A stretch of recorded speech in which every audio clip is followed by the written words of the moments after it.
Muy bien, vamos a continuar con los temas de cuadriláteros y polígonos. En este video vamos a analizar los polígonos irregulares. Bueno, polígonos irregulares.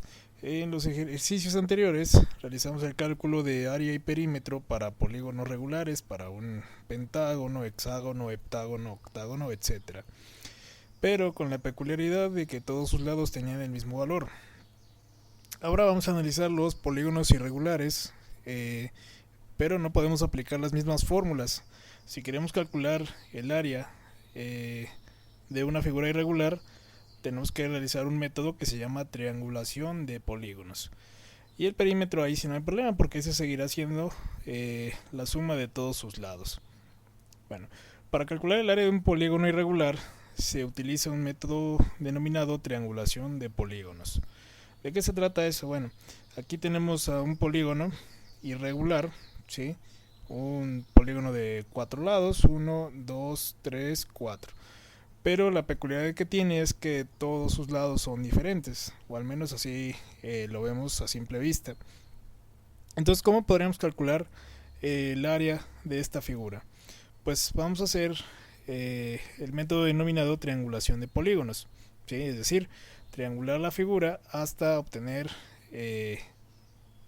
dos o más triángulos, sumar sus áreas y con eso calcular el área total de la figura. Bien, ahí te das cuenta, pusimos una línea, un segmento que va del vértice D al vértice B para triangular la figura. ¿Sí? En este caso nos va a quedar un triángulo que vamos a llamar triángulo 1 y un triángulo que llamaremos triángulo 2.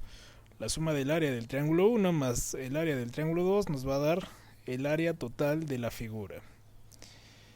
Y bueno, vamos ahora a repasar los cálculos de área de triángulos, ¿sí?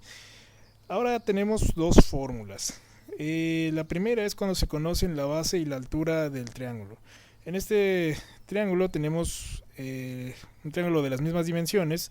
Acá este lado mide 7, este lado mide 7 y este mide 6. Y acá este mide 7, este mide 7 y este mide 6. Pero con la peculiaridad de que en el triángulo de acá conocemos su base y conocemos su altura, que es aproximadamente raíz de 40. Entonces, si conocemos la base y la altura, podemos calcular el área a partir de la fórmula del área de un triángulo, base por altura sobre 2. ¿Qué hacemos entonces? Multiplicar 6, que es la base, por raíz de 40, que es la altura, dividido entre 2, y tendríamos un área aproximada de 18.97 centímetros cuadrados. Pero ¿qué sucede cuando no se conoce la altura del triángulo? ¿Sí?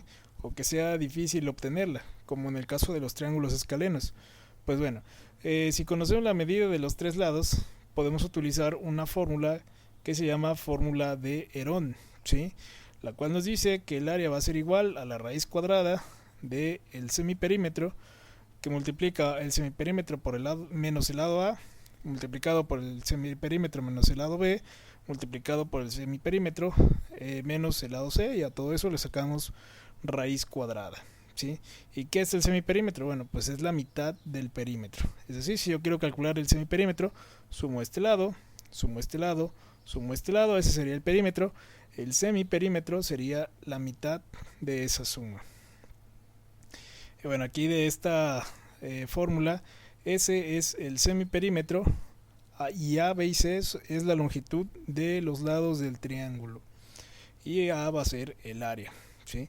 En el siguiente video vamos a ver que calculando el área con esta fórmula nos debe de dar el mismo valor de acá.